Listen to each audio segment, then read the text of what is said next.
அன்புடையீர் வணக்கம். கவிப்பிரியன் அரிசி கடை பஸ் ஸ்டாப் அருகில் கார்த்திகைப்பட்டி.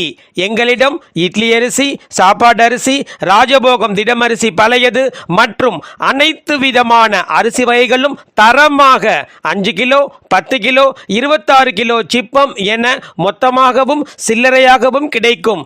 தரம் அதுவே எங்கள் தாரக மந்திரம். 3ஆம் ஆண்டு தொடக்க விழாவை முன்னிட்டு 26 கிலோ அரிசி சிப்பம் ஒன்று வாங்கினால் ஒரு சிக்கன் பிரியாணி இலவசம். இச்சலுகை ஒரு வாரத்திற்கு மட்டுமே. மேலும் விவரங்களுக்கு கவிப்பிரியன் அரிசி கடை பஸ் ஸ்டாப் அருகில் கார்த்திகைப்பட்டி. செல் நம்பர் 93 84 44 82 11 மற்றும் 86 75 26 87 52. கவிப்பிரியன் அரிசி கடை பஸ் ஸ்டாப் அருகில் கார்த்திகைப்பட்டி.